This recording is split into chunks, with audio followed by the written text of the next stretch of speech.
Hello and welcome to the Split Screen Podcast, episode 14. We have checked. It is definitely 14. It is not 13. It is not 15. I'm Alan Williamson, and I'm joined by Craig Wilson once again. Hello, Alan. So you might notice my voice sounds about 10 times sexier than normal. That's because I've got a new microphone. I say got a new microphone. I've actually borrowed it.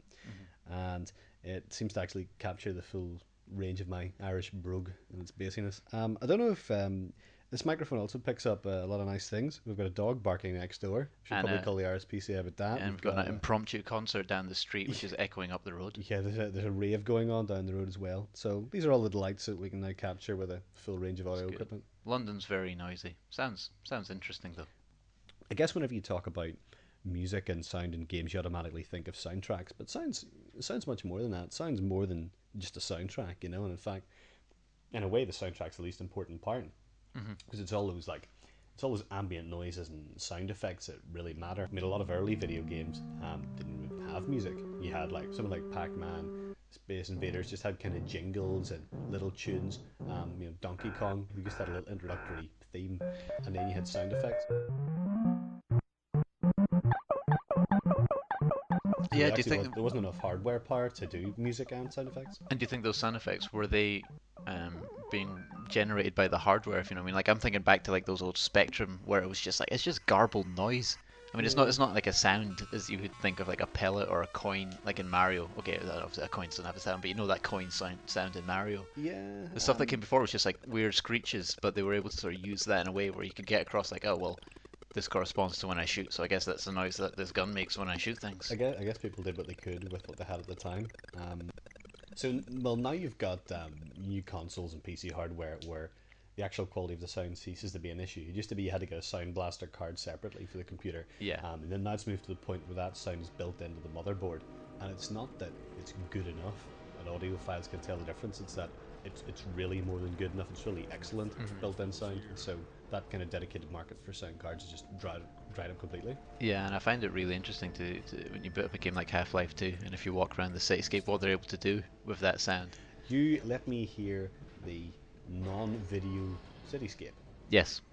So it's just an audio recording of someone walking through the early stages of City 17. End of the line. Welcome to City 17. You have chosen, or been chosen, to relocate to one of our finest remaining urban centers. I thought so much of City 17 that I elected to establish my administration It's all I have left. in the citadel so thoughtfully provided All right, I'm by moving. our Jeez. benefactors. I've been proud. Are you the only ones on that train?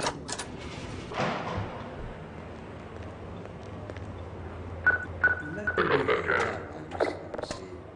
Do not agree. While the combine seem fit to suppress our reproductive cycle. Sincerely. I love that idea of them recording each of these sounds separately, and then coming back and then building them in to this living city. As in it is living in terms of the soundscape, and it's imperceptible to if you actually just walk down London.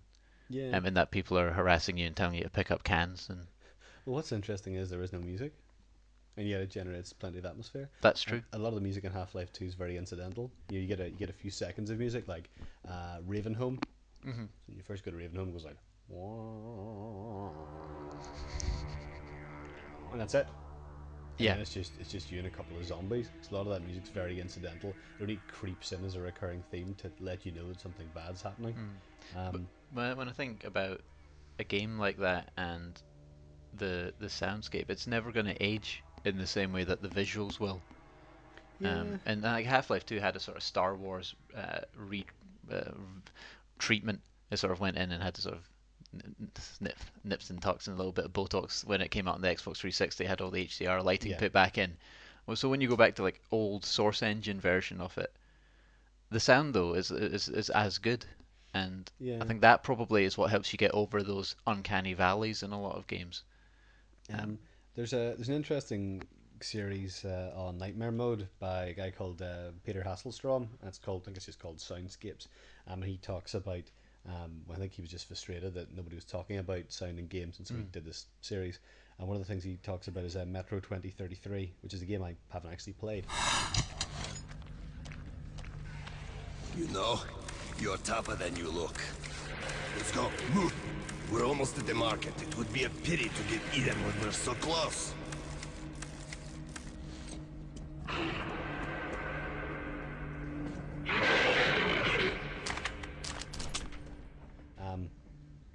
I guess I've always kind of assumed that sound technology doesn't change, and that, you know, what kind of sound chip does the 360 have? We don't know. PS3. It produces audio. That's all we know. Comes out of a cable. So there's not a big emphasis on it anymore. But one of the things that Metro 2033 does is, and I'm going to have to look this up, it's called wave tracing. Now, I know you protested the idea of this earlier because Craig's a physics with music master's graduate. So I'm on thin ice here, so I'm just going to be as untechnical as possible. What wave tracing does is it tries to simulate how sound bounces off different objects. And we're not just talking about walls here. This is things like, I don't know, a lamppost or a crate or a big pile of pillows. Okay. That is what it tries to do. Whether You're or not still that's possible... You're good. You're on the surface of the ice. That's okay. Okay, keep going. Hey, look, somebody's got a hole here. I better not fall in. And so Hasselstrom talks about, you know, how this really adds to the atmosphere, and he's played the 360 version, which doesn't have this wave traced sound, and how it just doesn't have the same level of atmosphere at all, because, you know, humans are very intelligent at sound processing, and we can tell whenever you get that fake echoey sound, you know, I'm walking in a pipe, that kind of fake echoey sound. Whereas in this, it sounds a lot more authentic and realistic, so you can, it sounds more claustrophobic. Open up! Don't let your two-legged brethren die a foolish death! Are you deaf in there? We're going to be eaten!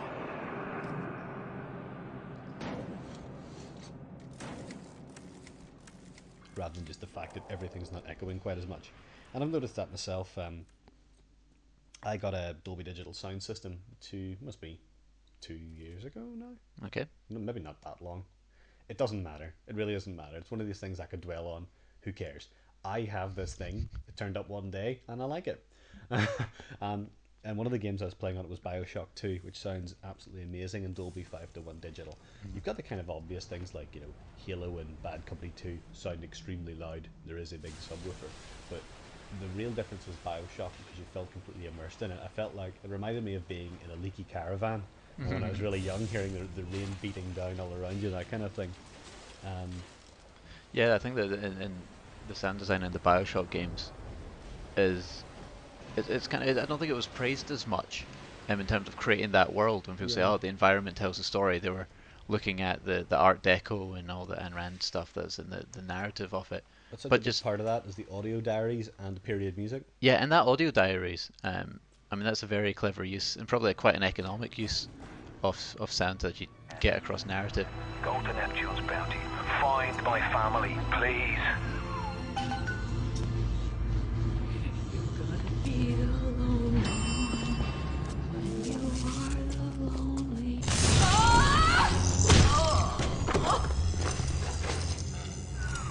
Plasmids changed everything. They destroyed our bodies, our minds. We couldn't handle it. Best friends butchering one another. Babies strangled in cribs. The whole city went to hell.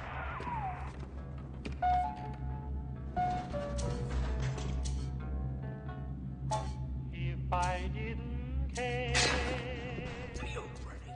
Well, how many times have you been playing one of those games where somebody has something interesting to say and you can't be bothered waiting for them to finish it, so you just walk off?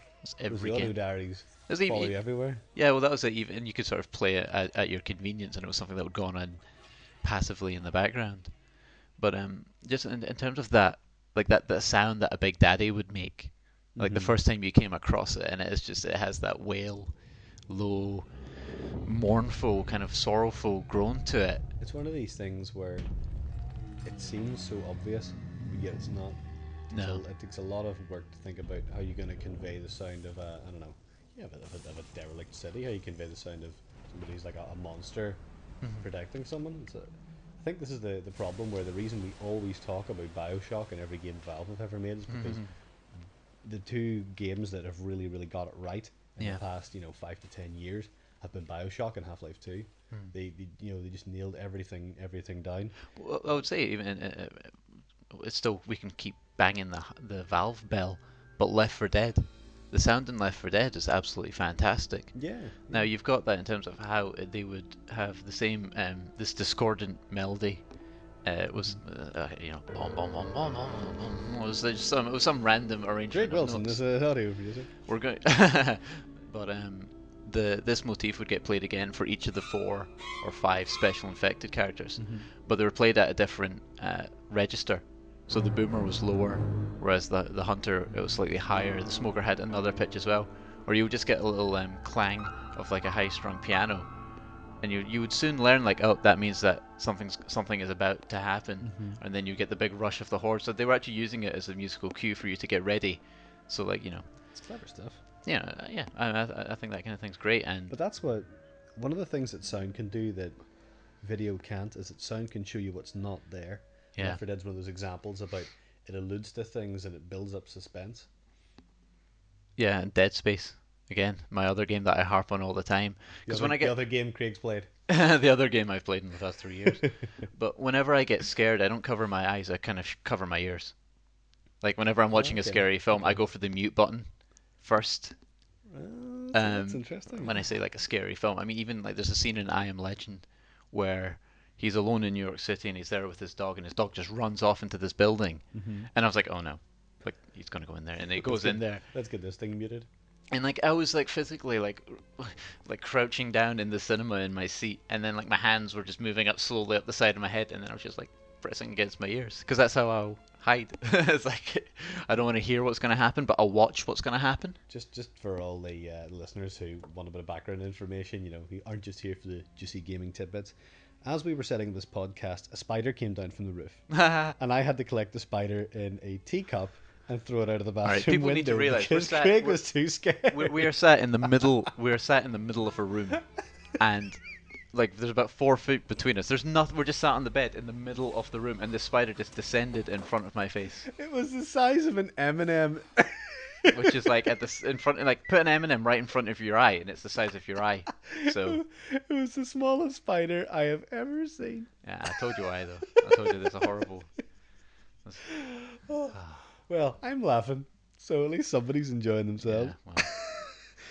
I didn't kill the spider. I threw it out. Well, that was a particularly effective game, in terms of how they would just throw just these seemingly random noises in, but you can always tell that they're generated to be paced at a certain rate. So you just get a metal clanging in the background. Yeah, well, one of the things you could do is once you have associated,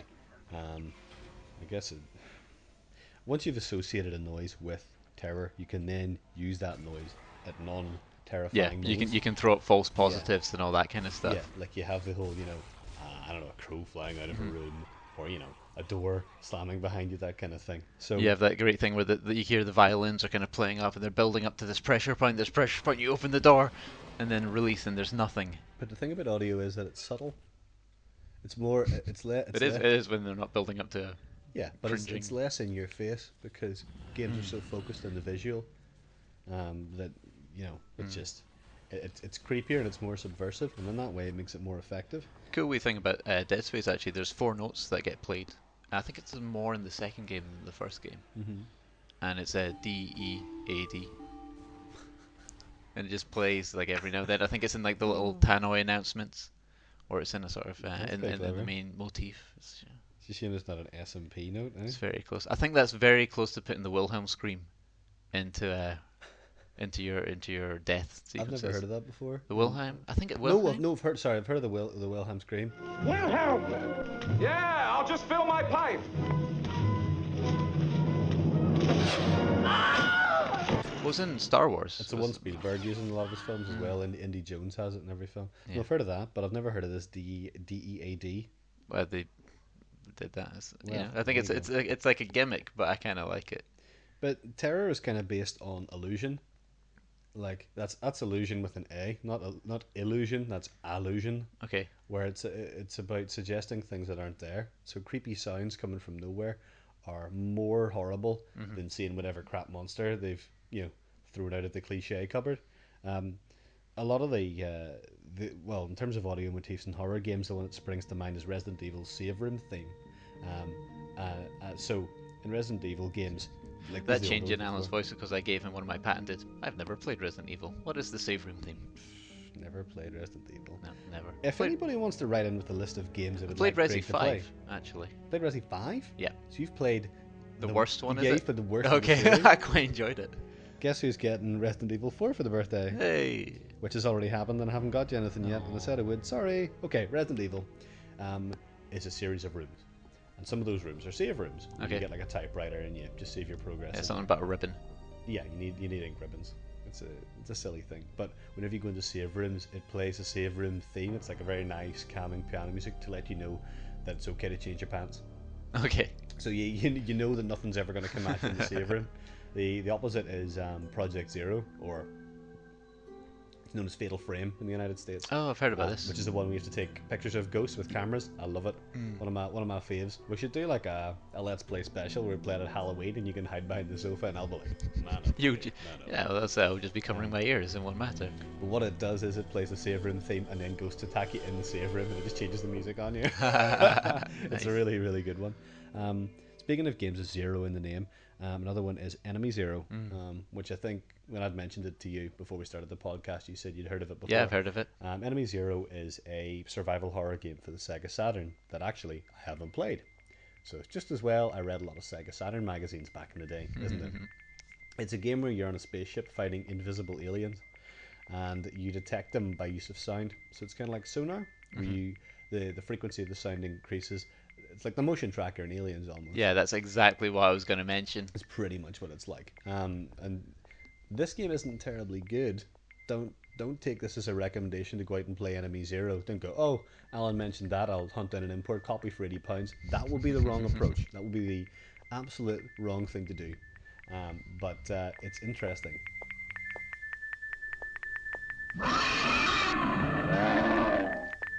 Yeah, I heard that too. It's alright. No, it's just everyone being noisy. That's okay, it's fine. Okay. Is that we? It's because it's late at night, everybody's getting ready for bed. Okay, so you're saying?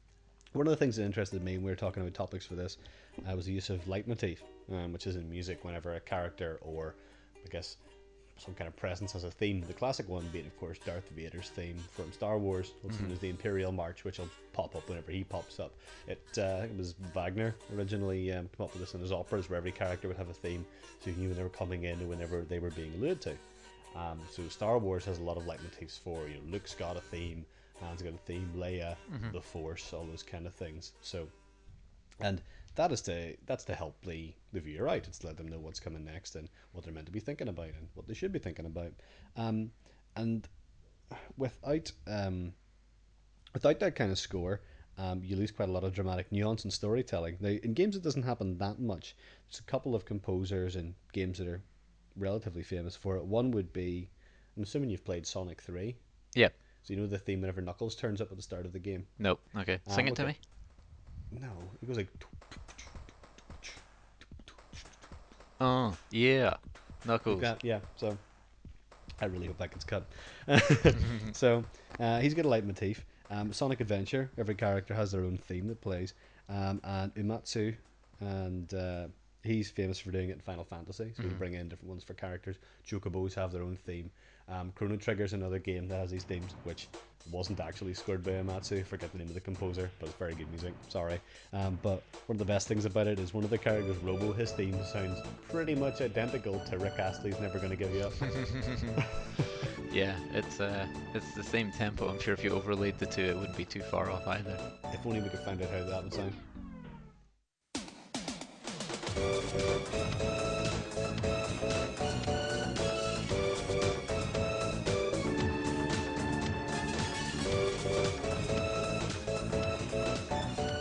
Okay, there we go.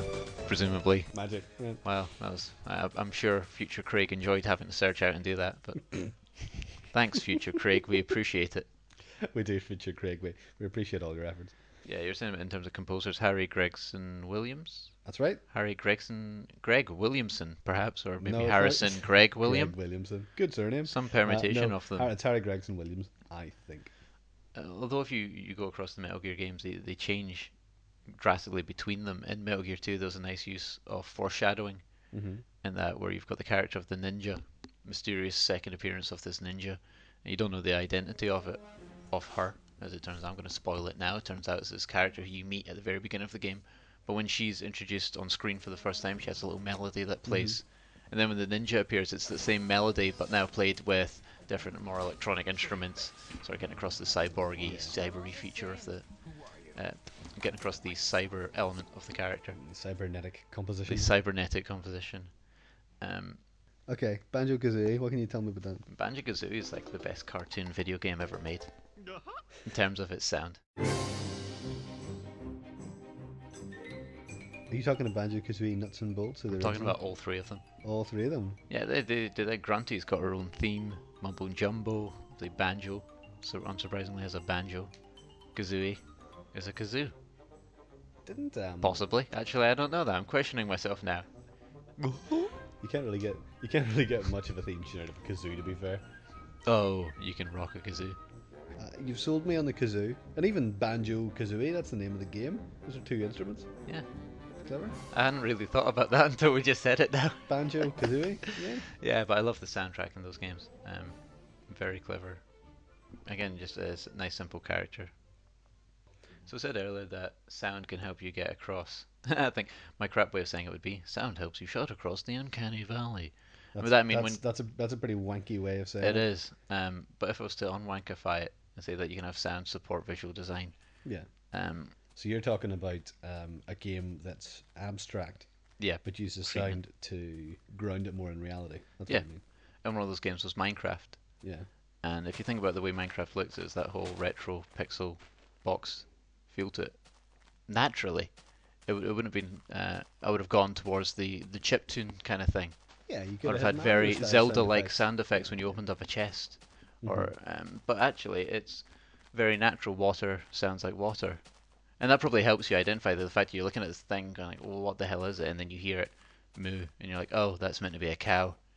This black and white smears a cow. This pink one's a pig. Yeah, like what's this like horrible abyss of yellow? Oh, that's meant to be sand. It is quite good like that, and it's one of these games that I wouldn't play with the volume turned off because you never know when you get attacked by a monster. But interesting as well, when you're digging in that game, there's a certain rhythm to it. Yeah. Because when you go and then the sorry, I just blew into the microphone. It almost forms its own soundtrack. Yeah, when you get that kind of rhythm. And that's part of why you could go in and keep doing it. Otherwise, if it was like you would have to get that right, you would have to get the pacing right of certain actions. Otherwise, you're going to feel like discordant with it. It's like all those old shooter games where the sound of the bullets, because you're continually shooting them, also forms part of the soundtrack. So you need to have music that ties into that, and that's why you get a lot of driving rock music and that stuff with a constant beat to it. In the first Mario game, apparently the composer played the game while writing or played prototypes of the game while writing the score, so that you would have the right tempo to when Mario would run and when he would jump, so that you're not, I think it's one of those games just has that kind of classic soundtrack that, we look at it now and we think, oh, this is just an iconic one. It's a really famous tune like Zelda's Overworld theme, but the reason that it's stood so well is because it fits the game perfectly. Really, really excellent. Yeah, I think there's certain games like that where the score is as much as is as big a part of the identity as the visuals are. I mean, with some games, the score is the game. Obviously, I'm a big Q Entertainment fanboy. I think everybody knows that by now. So I'm thinking about games like Rez, Luminous, Child of Eden, and those are games where the music is the gameplay in a way. So it's ostensibly a real shooter, Child of Eden, but you're also creating sounds while you play.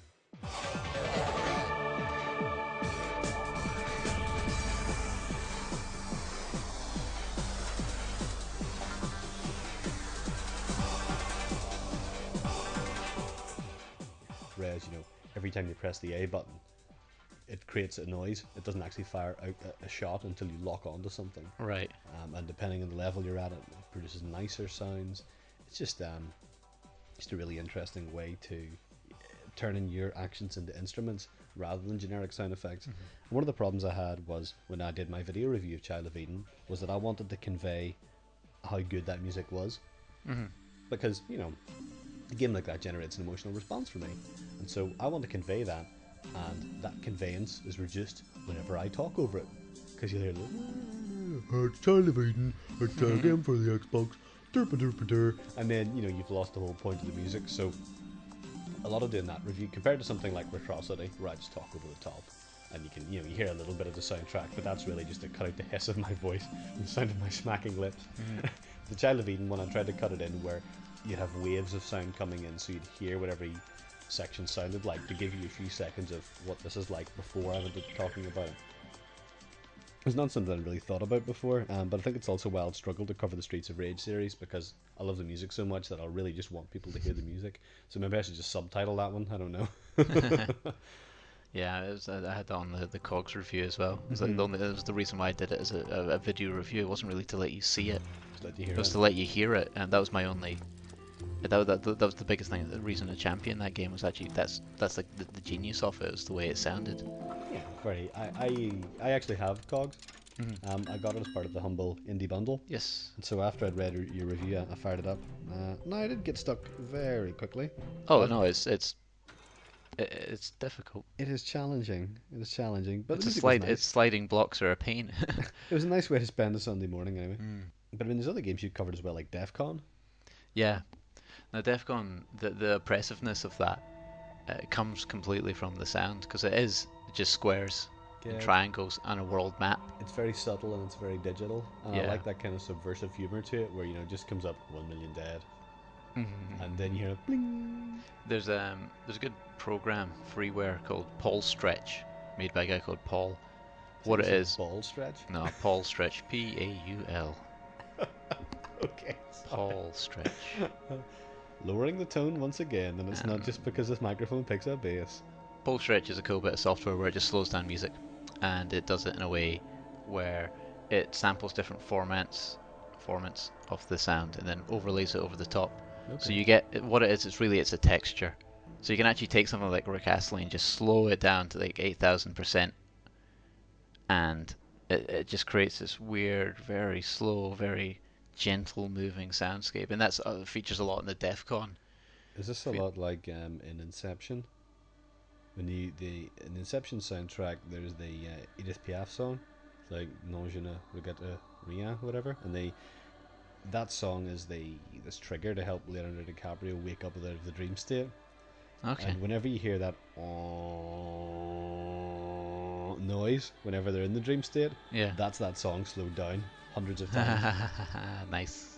That's pretty clever. That's what it is. If you speed it up again, that's exactly what it is. So it sounds like a very similar kind of thing. Yeah, it's a cool wee toy actually. If you want to go out and if you want to study music, I highly recommend that, because it's non-verbal. Let's not do that. Let's just make pleasantries and talk rubbish. Anyway, so much easier for me. Another pleasant bit of rubbish was Auditorium. Oh yeah. Which for me was a game where actually the sound was the only cool part of it, because you were doing pretty basic. I found Auditorium quite boring, I have to say. I remember seeing trailers for it. I thought that's quite good. You can listen to music while you play a game, but that idea of the music building up as you solve the puzzles. Hold on. Oh, I'm thinking of Audio Surf. No, Audio Surf. That's a boring game. Auditorium. That's a good game. Audio Surf. Audio Surf's quite a cool wee game actually, because it was if you imagine Guitar Hero crossed with F-Zero and a little bit of Tetris thrown in there, except the tracks generated from the music that you play. I don't know, I just find it just like a visualizer. I like visualizers. I like visualizers too. They can be passive. The whole point of visualizers is they aren't games. I don't know. Not my cup of tea. Child of Eden is nothing but a visualizer. Child of Eden, that's all that game is. No, it's a visualizer that you dance to. I've totally dug a hole for myself. Let's just pretend that I'm I won! Yay! No! Finally, one victory. And watch as I squander it now. One victory? Yeah, I'm keeping count. Is it really that bad? I think so. I think I've got a bit more to chase back on. Alright, okay. I'm very generous to you in the edits. I'll take it back. Audio okay, there you go. Auditorium, you're back.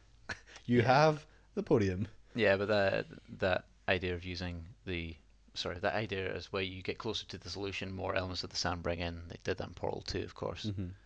Um, and it's always, I don't know why, but I felt bad when they were like, "Oh, this is such a great innovation." Edge pointed it out in their magazine as like one of the best use of sound of the year, and I was like, "Oh, but someone did it 2 years ago," and I don't know if they got the award, but for what it counts, But it was a good use of sound.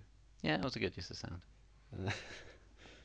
There's been a couple of times in games recently where I've actually stopped playing and just listened to it, and it sounds so sad. Because it kind of is, but there was a point in Sam and Max, and you're just in the subway, and it's just this gentle, like, sort of soft, jazzy kind of music comes up, similarly in Walking Dead. And there's a part where you're just wandering around in the gas station when you're all holed up, and it is kind of like Inception's Shutter Island style, mournful music. I was like, actually, I'm just gonna like let this sit here and just go and do something else for a while this plays. Well, I've done that with Baldur's Gate as well. Yeah. That's the game I'm talking about in all these podcasts, because that is one of the games I'm playing.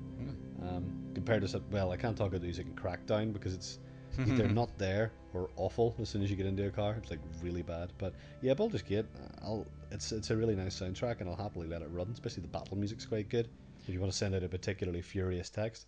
I used to be the guy who would turn off the music in games. Actually, I would go into the menus and like put the slider all the way down, and then play my own music on like the CD. It depends on the game. If it's one of those racing games as a throwaway soundtrack or SSX or whatever, okay. If your music's bad or if you've heard it a million times, there's a couple of games that have totally awesome soundtracks. And as we've previously discussed, our style in music pretty much comes from two games that we probably played at around the same point in time. Tony Hawk's 2 and Crazy Taxi. That's right, we are total rockers here. Pop punk rockers. Pop punk rockers. Yeah. Put it out to there. Yeah, it's funny how sometimes you would play in a game like Crazy Taxi or Tony Hawk, which is a really, really repetitive game. If you have no sound in Tony Hawk, it's just the sound of you and your ollies and your trucks colliding with the rails. It's okay. It's purpose, but that soundtrack really elevates it. And whenever Tony Hawk 2 HD was announced, I immediately thought, I wonder if the soundtrack's going to be in this. And part of it is. They've actually done like some of the old soundtrack and some of the new. But it's funny how like with something like Crazy Taxi, the old soundtrack's not there, and I'm immediately just like, no sale. There's games that I have played really just as much to listen to their soundtrack as it was to play the underlying video game. And I'm thinking of things like Streets of Rage series, Jet Set Radio Future, V, or is it spelled V, or WUA, or Spikes. Somebody called it Spikes. Spikes, I like Spikes. Yeah, because that's what the V's are meant to represent. There was a band a while ago where their name was 3 exclamation marks. Yeah, I heard of them. Do you remember how they were pronounced? No. Really? Yeah, apparently. Nice. But the other one's Super Brothers Swords and Sorcery, which is a soundtrack that somebody chucked a game into. Ah. Now hold on.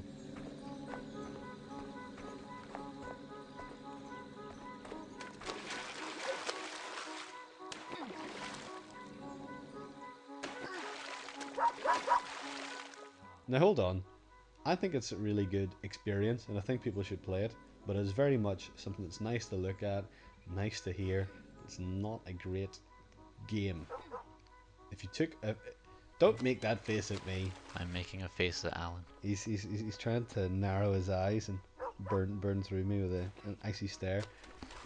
If you took the music out of that game, I couldn't think of a reason to play it. If it was just like even if it was just the nice pixel art graphics, I wouldn't play it without the music, because the music is that good. It's one of the soundtracks that I will sit and happily listen to while I'm doing something else. It's not just the soundtrack. I think when you were the game encourages you to, like, especially in the early sections, you're just tapping trees, tapping the water. I think it's a very natural soundscape that's in there. But you're sort of releasing these certain little spirits from like elements of the world, from trees and from rivers, and they would make this little sliding noise where on like your left ear it was like a low note sliding up, and then on the right ear it was like a high note sliding down.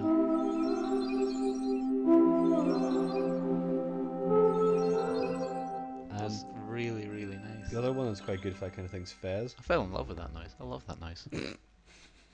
Sorry, you were saying something. You were going to say that it was a Fez. From me replicating the noise. Fez. It's not going to work in me. I'm immune to this type of seduction. Chocolate rain. Oh, Craig, be still my beating heart. I think one of the best use of sound in recent years, although I didn't particularly wasn't that interested in the game, was Bastion. Sets off for the Bastion, where everyone agreed to go in case of trouble. Ground forms up under his feet as it pointing the way. He don't stop to wonder why. And then he falls to his death. I'm just fooling. I mean, that was very clever use in terms of voiceover, and it's something that's not used that often in a game. Certainly not in that direct one-to-one correlation with what you're doing, the player. Well, I compared it to sports game commentary whenever I reviewed it. Yes, that's very good. Which is essentially what it is. But no, it was good, and I hope it's not emulated.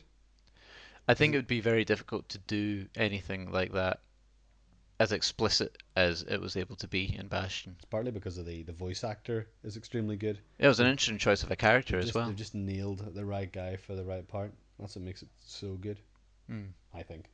Well, it's strange actually. I mean, I say that in Mad World, which was it called Mad World? It was the very violent game on the Wii. Yeah, it's Mad World. Yeah, is this the black and white platform Yes, game the black one? and white one. It's very fun. You know, actually, I played that a few months ago and then was sick after it. That might have been because I ate bacon in the morning though, and bacon is like a weird kryptonite to me. Did you ever play it at my place? No. I had it sitting like underneath my TV for months. No, I played it at someone else's. It's John DiMaggio does a commentary for that, aka Bender, aka Marcus Phoenix. Yeah, it's John DiMaggio and Greg Proops. Once they start to stumble like that, you can do any up thing you want to them. Oh, same principle as roofies. You're a sick puppy. That bull had more poles sticking in him than my ex on a Friday night. And he ended up spiked against the wall, leaking fluids on the floor. The similarities are uncanny. But yeah, Mad World had that voiceover as well, but it just wasn't... It was that zany, like, whoa, look at what he did there. Here's an outrageous joke. Yeah, it was very silly and ineffectual. That was the style of that game. It was never meant to be taken seriously. The difference with Bastion is that it had this intimate feel in Bastion. I think with Bastion it's a much more... Well, you're more limited in what you can do. Everybody's going to encounter the same weapons and mix them up. They could tell what was going to happen next and what you were thinking. So it's not like... It's actually a very different thing to sports commentary. Because he's telling the story. That story is linear. A sports game is pretty much the opposite of linear. And that's why you used to get this really repetitive soundtrack. One of the games I used to play in the Saturn was Olympic Soccer.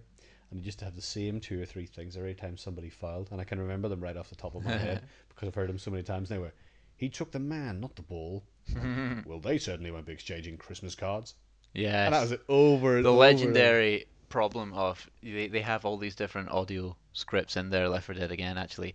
All these little hundreds of different variations, but you seem to get the same 3 variations in a row every time. That's why the Halo games record thousands of lines of dialogue and mix it up so you never hear the same one. Yeah. And they even have a special skull you can activate to make the less common dialogue show up more times. Well, it's as soon as one variation is used, it should be scratched off the list, and then you should have to go through every other alternative before there.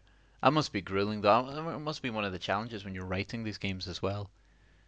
You'll write this dialogue: "Pills here, pills. I got some pills.